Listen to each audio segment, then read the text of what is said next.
Halo semuanya, masih bareng Pak D di sini. Di video ini kita masuk ke part yang kedua, masih dalam cerita di mana bumi dipijak, di situ gaib dijunjung. Ditulis oleh Duda Tamfan 88. Jadi di part kedua ini ada dua judul. Apakah di part kedua ini perjalanan mereka berdua akan menemui hal-hal yang menyeramkan atau yang menggembirakan? Nah, kita ikutin di part kedua, di mana bumi dipijak, di situ gaib dijunjung. Poros Samarinda, Bontang.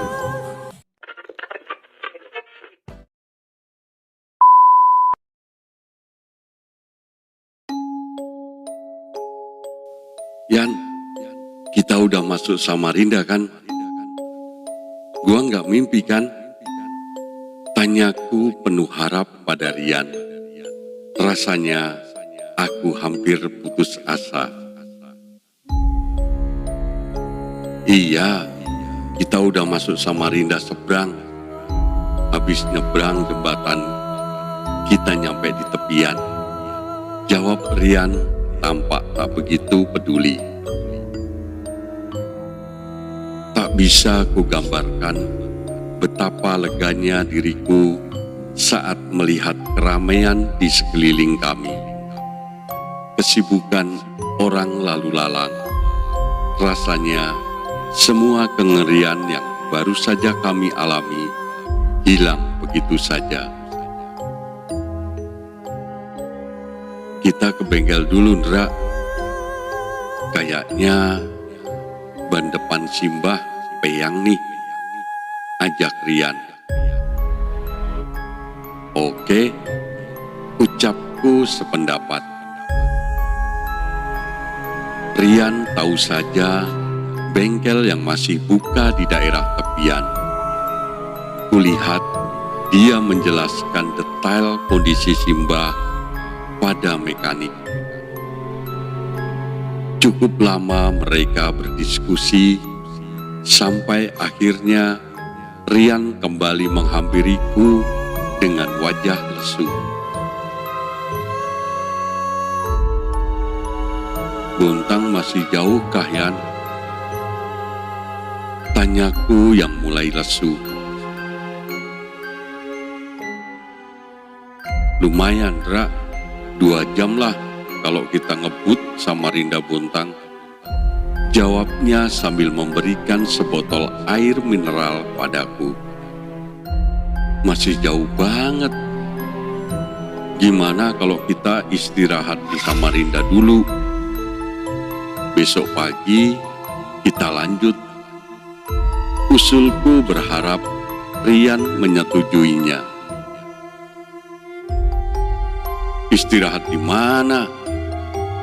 Tanya Rian balik dengan nada yang cukup tinggi. Hotel lah, jawabku ringan dengan senyum tanpa dosa. Duit gua udah nipis, ini aja kita mesti ganti pelek. Enteng banget lu minta nginep di hotel. Ada duit lu? Kagak kan? Ampun dah, ujar Rian lemas. Ya udah, kita cari masjid aja. Kita tidur di sana, ujarku dengan memberikan pendapat. Kagak. Lu lupa, tadi kita sholat maghrib gimana? Jawab Rian yang mulai emosi. Ya, berarti kita lanjut, Yan. Tanyaku agaknya pasrah. Kita nggak bisa ngebut, Ndra. Poros Samarinda Bontang parah jalannya, banyak lubangnya, lanjut Rian. Tapi ramai aja kan? Banyak rumahnya kan? Tanyaku penasaran. Ya, gak jauh beda sama yang tadi, jawabnya lesu. Akhirnya motor Rian sudah selesai diperbaiki dan terjadi kembali diskusi antara Rian dan pemilik bengkel. Sial, habis 600.000. Bosnya cuma ngasih kortingan dikit. Ayo Ndra, jangan sampai kita kemalaman di jalan, ujar Rian emosi sambil menyalakan motornya. Buset, serius lu? Kita gebukin yuk. Bisa-bisanya ngambil untung gak kira-kira. Tambahku terpancing emosi juga. Jangan aneh-aneh, Ndra. Di sini beda kayak di Jakarta. Salah dikit, runyam urusan. Lagian wajar aja dah malam. Ada ongkos ketok pintu. Dah cepetan naik. Balas Rian mengingatkan aku. Sungai Mahakam yang terkenal di sisi jalan kini tidak terlihat lagi. Perjalanan kami lanjutkan dengan menerobos gemerlap lampu dan kota pelabuhan yang dipanggil dengan nama Samarinda. Padahal baru jam 7, tapi udah segini gila gangguannya. Gimana kalau tengah malam? Gerutuku dalam hati membayangkan bagaimana perjalanan kami selanjutnya menuju Bontang.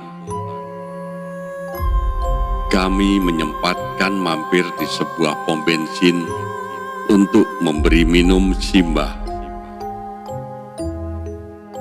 Kegelapan hutan di malam hari benar-benar pekat menyambut kami saat mulai meninggalkan Samarinda. Hampir 1 jam berlalu dan semua tampak baik-baik saja.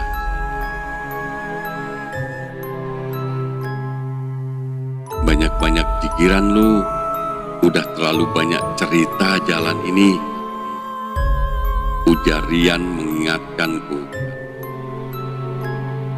Maksud lu apaan? Tanyaku bingung. Kebun karet, Ndra, ujar Rian terdengar pasrah. Tiba-tiba tak jauh di depan kami terlihat ada pengendara motor juga, sama dengan kami sedang berhenti di pinggir jalan. Yan, berhentian, kasihan tuh Yan.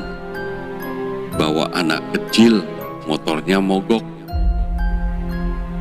Gelap-gelapan lagi, bujukku pada Rian yang mencoba mengacuhkannya saat melewati mereka. Aduh, iya, jawab Rian kesal. Walau begitu, Rian masih memiliki sisi kemanusiaan. Dia akhirnya memutar balik motor dan menghampiri mereka. Kenapa, Pak? Mogok kah? Ada yang bisa kami bantu? Tanyaku selembut mungkin pada bapak-bapak yang sedang mengotak-ngatik motornya itu. Nggak apa-apa, Mas. Kehabisan bensin aja, jawabnya dengan suara yang sangat berat. Oh, tadi saya ngisi full di Samarinda, Pak. Kita tap aja. Saya ada selangnya di jok. Tawa Rian sembari membuka jok motornya. Sekitar 1 liter bensin telah dipindahkan dari motor Rian ke motor bapak tadi. Tujuannya kemana, Pak? Tanyaku pada si bapak. Ke depan, jawab si bapak singkat. Daerah mana, Pak? Tambah Rian penasaran. Depan, Mas. Ujar istri dari bapak itu menjawab pertanyaan Rian. Saat aku ingin bertanya lebih lanjut, Rian mencegahku dengan isyarat tangannya. Makasih banyak ya, Mas. Tapi saya nggak punya uang. Tambah istri dari bapak itu sambil menggendong anaknya. Nggak usah, Bu, nggak apa-apa. Jawab Rian tersenyum. Bapak, duluan aja, Pak. Biar saya ikutin dari belakang. Jaga-jaga. Kalau motornya mogok lagi, kan bisa kita bantu lagi. Tawa Rian mempersilahkan keluarga itu berjalan lebih dahulu.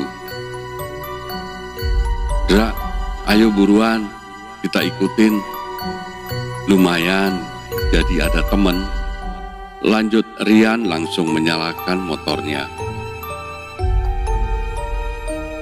Emang dah akal-akalannya si Rian. Pinter juga caranya. Pikirku setuju.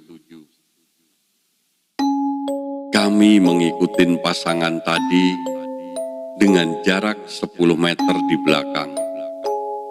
Hingga pada sebuah ujung tanjakan, mereka tiba-tiba menghilang. Yan, kemana orang tadi? Tanyaku panik.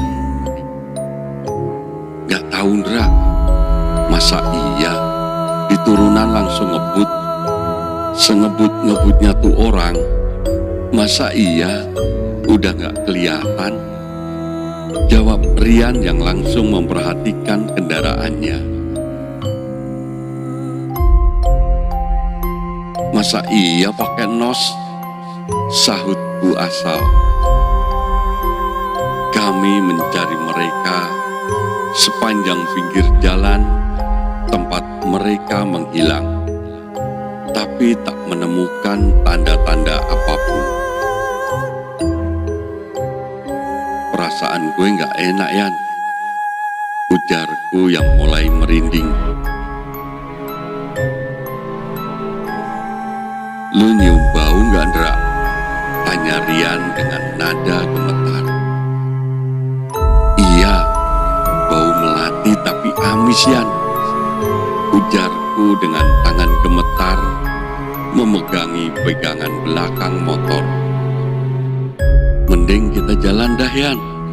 Lanjutku lemas. Tanpa menjawab, akhirnya Rian kembali menarik gas sepeda motornya. Gila, gila! Teriak Rian tak karuan sambil menarik gas dalam-dalam. Dra, jangan lepas jikir, Dra. Kita masuk Bukit Tengkorak. Banyak kecelakaan di sini. Dra, jangan lepas jikir, Dra. Kita masuk Bukit Tengkorak.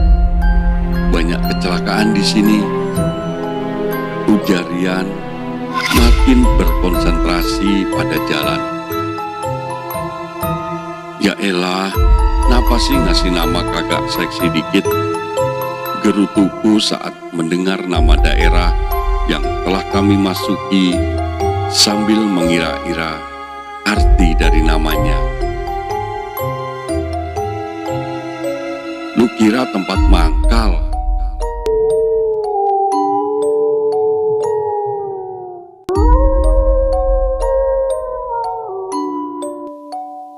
Suara anjing hutan melolong terdengar mengerikan di tengah kegelapan malam. Di Kalimantan ada serigala kah, Yan? Tanyaku, bulu kuduku mulai berdiri. Setahu gue anjing hutan aja, paling banter anjing kampung sini. Serigala belum pernah denger gue, rasanya nggak mungkin dah. Jelas Rian begitu serius. Anjing, lanjut Rian mendadak berteriak, karena di depan kami muncul sesosok anjing hitam besar yang duduk di tengah jalan. Jangan berhentian, please Yan, jangan berhenti, please. Akhirnya jikirku pun mulai kacau berubah menjadi racauan. Rian menarik gas dalam-dalam hingga kami akhirnya melewati anjing itu. Jantungku serasa berhenti saat aku menatap anjing hitam besar yang kami lewati. Sorot lampu motor menampakkan dengan jelas wujud anjing itu. Normal. Enggak, kepalanya kepala manusia. Demi apa dah? Mana ada model kayak gitu? Mana jelas banget natap ke kita. Parah, pikirku. Yan, dia nyengir Yan, nyengir. Ujarku sambil mengeplak-ngeplak kepala Rian. Iya bangsat, gua tahu, gua juga lihat cok. Sahut Rian emosi dan menarik gas motornya semakin dalam. Lolos dari yang satu, bertemu dengan yang lain. Ini perjalanan paling gila nih yang pernah ku alami. Hampir 30 menit kemudian, kami memasuki area jalan berpasir hingga kami tak bisa melaju kencang. Di depan, jalanan masih dibaikin, Dra. Namanya Gunung Menangis. Ujar Rian menerangkan keadaan jalan yang akan kami lewati. Kayaknya gue nggak mau tahu alasan kenapa tuh gunung dinamai begitu. Balasku lemas.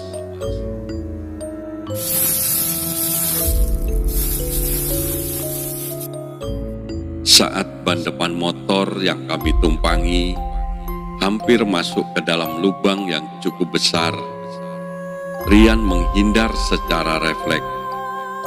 Tapi jalan yang berdebu membuat motor kami selip dan terseret sekitar 1 meter. Sontak saja kami berdua jatuh terguling-guling. Lu nggak apa-apa Yan? Tanyaku pada Rian yang tampak begitu gemetaran. Gak apa-apa Ndra, jawab Rian yang langsung mencoba bangun dan kembali mendirikan motornya. Semilir bau melati kembali muncul di sekitar kami dan membuatku menjadi merinding. Ini provinsi kebun melati ya? Saya bantuin Mas. Tiba-tiba suara seorang wanita terdengar begitu lembut di dekat kami. Tak ada seorang pun dari kami berdua yang berani menoleh ke arah suara tersebut. Entah dari mana datangnya, tiba-tiba seorang wanita muda yang sangat cantik, berpakaian rapi, muncul di samping kami. Lega untukku, tapi tidak untuk Rian. Enggak apa-apa Mbak, ini udah bisa lanjut lagi kok. Balas Rian yang gemetaran semakin menjadi. Saya bantuin, Mas. Tapi habis itu saya minta. Lanjut wanita itu dengan suara yang sangat pelan. Minta apa, Mbak? Tanyaku penasaran. Ada sedikit pikiran nakal saat memperhatikan wajah.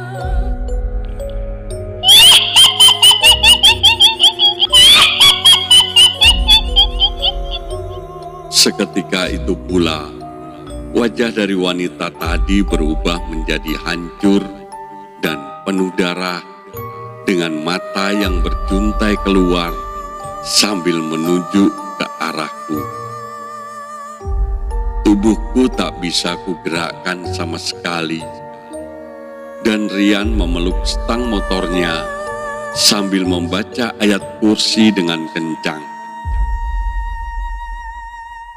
Tak pernah kubayangkan dalam hidupku akan melihat sosok kuntilanak yang sangat mengerikan dengan jarak kurang dari 1 meter hingga aku tak kuasa menahan kesadaranku.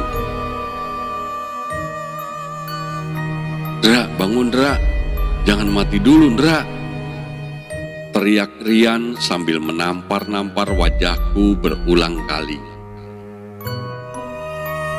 "Udah Nyong, udah sadar gua, sakit semua muka gua," ujarku pada Rian sambil menutup wajahku yang jadi sasaran kepanikannya dengan kedua tangan. "Udah hilang belum Yan?" lanjutku bertanya dengan suara lirih. "Hilang, udah. Duh, mana masih di sini lagi kita Ndra."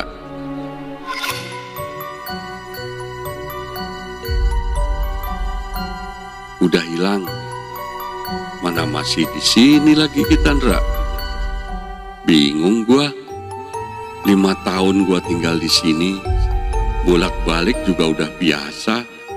Gak pernah gua digangguin segininya, ujar Rian lesu. Rasanya seharian ini gue gak ada aneh-aneh. Tapi tunggu.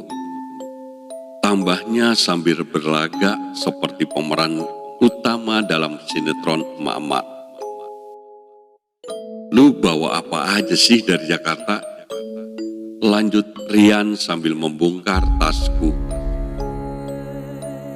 "Baju doang Yan.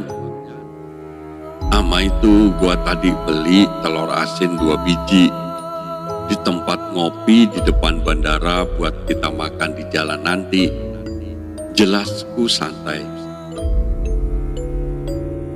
"Jadi lu nyangu, terus lu kagak ngomong ke gua?" Dra, di Kalimantan tuh kalau lu nyangu, mesti lu tinggalin sebagian, bego, bentak Rian sambil menoyor kepalaku. "Pantes aja, geblek, lanjutnya. "Ya kan gua pikir buat kita nyemil di jalan.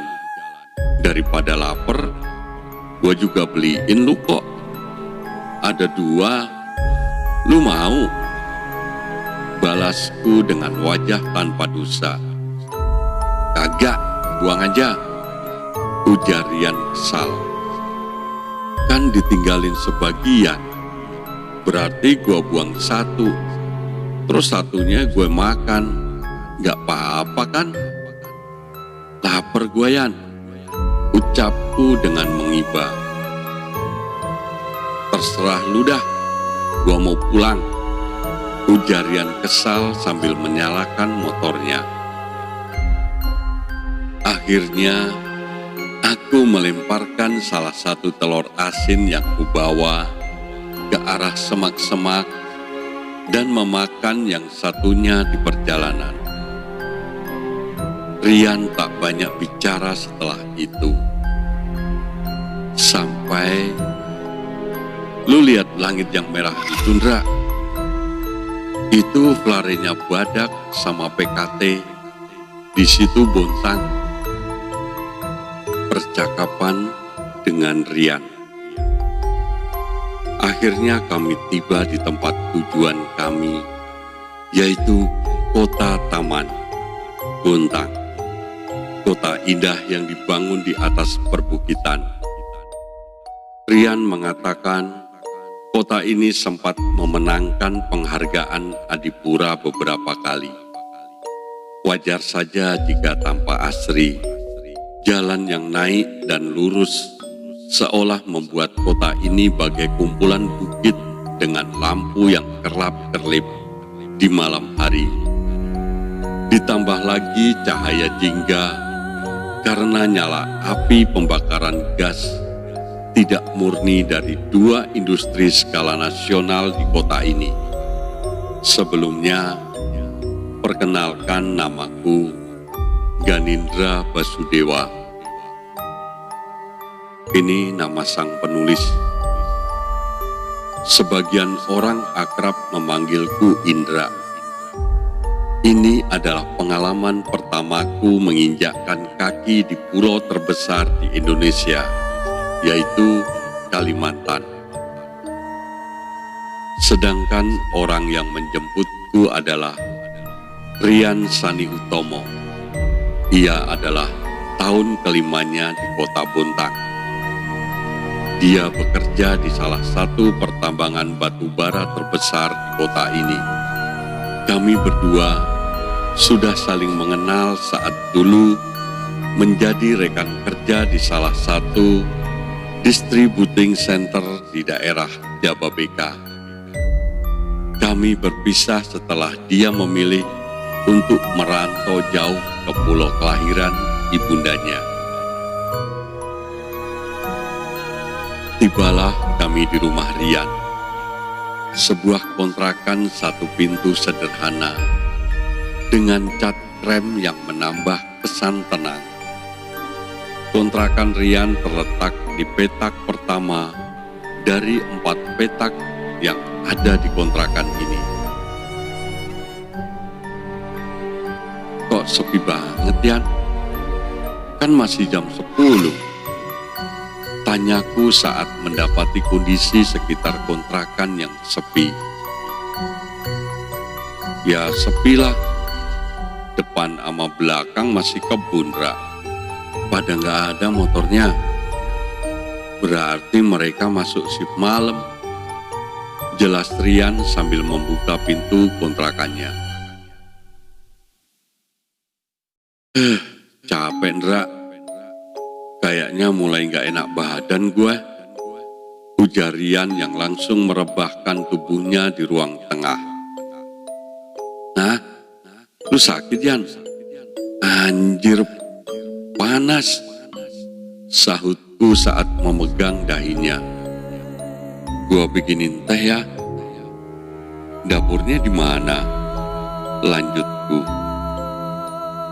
Rian menunjuk ke ujung ruangan yang terdapat sekat. Dari celah sekat itu tampak sebuah jendela yang memantulkan sebagian pantulan ruang tengah.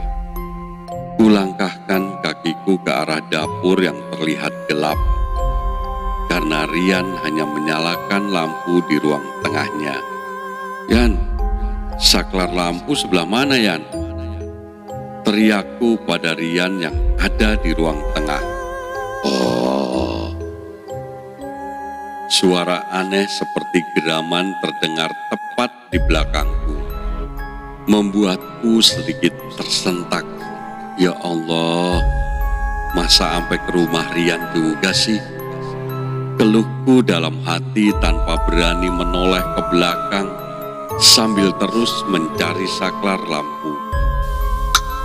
Lampu dapur pun menyala. Aku temukan saklarnya di balik sekat yang membatasi ruang tengah dan dapur, berseberangan dengan pintu belakang kontrakan. Lah, katanya kagak enak badan. Rebahan dulu sono, gua bikinin lu teh. ujarku pada Rian yang tiba-tiba sudah berada di dekatku, memandangku dengan tatapan yang aneh. Rian menggeram terdengar begitu aneh, sampai aku tersadar jika suara tadi adalah suara Rian. Nah apa lu? Bentar, gua tahu lu mau ngomong apa. Aing macan, ya kan? Tanyaku sedikit bergurau sambil menuangkan air ke dalam panci dengan maksud membuat air panas. Kowe ora kagungan totok kromo, yang artinya kamu tak punya tata krama, sopan santun, ujar Rian yang suaranya terdengar gemetar. Belum lagi dia memakai logat dari bahasa Jawa halus. Sejak kapan lo bisa bahasa Jawa Inggil? Tanyaku dengan alis terangkat sebelah. Suara dentuman dengan benda yang cukup besar terjatuh di depan pintu masuk. Spontan aku langsung berlari keluar meninggalkan Rian karena khawatir jika ada tetangga yang kecelakaan dan butuh pertolongan. Keadaan begitu sunyi dan remang di luar kontrakan. Penerangan begitu minim karena hanya kontrakan Rian yang lampunya menyala. Tadi bukannya Rian bilang pada masuk malam ya? Lah, terus suara benda jatuh barusan dari mana? Pikirku kebingungan. Saat itu juga aku mulai merinding. Aku pun langsung kembali ke dalam rumah dan astaga, lu ngapain bego? Kenapa lu berantakin semua? Umpatku pada Rian karena melihat barang-barang di ruang tengah yang berantakan seperti habis dilanda gempa. Woi, Yan, di mana lu? Panggilku. Aku tidak mendapatinya di ruang tengah. Aku langsung kembali ke dapur. Tetap tidak ada. Satu ruangan dengan dapur, pintu yang menghadap ke arahku. Kamar mandi masih tidak ada. Aku kembali ke ruang tengah. Pintu kamar tidur terbuka. Biadab, bentak Rian yang entah sejak kapan telah berdiri di atas lemari pakaian, memandangiku dengan tatapan tajam. Lu ngapain sih? Naik-naik gak jelas gitu. Tadi ngatain gua kagak punya tata krama. Sekarang ngatain gua biadab. Turun sini lu. Berantem aja. Tantangku penuh emosi. Ndok asin, sahut Rian seraya menjulurkan tangannya padaku. Mendengar kata telur asin, langsung menyadarkanku bahwa ada yang tidak beres terjadi di sini. Tapi ini kan Kalimantan. Kok bahasa Jawa? Gumamku.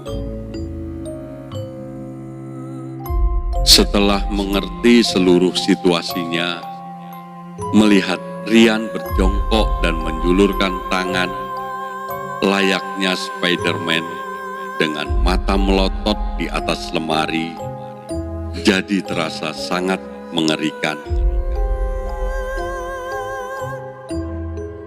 Sugeng rawuh mbah, jenengan badhe nedok endok asin.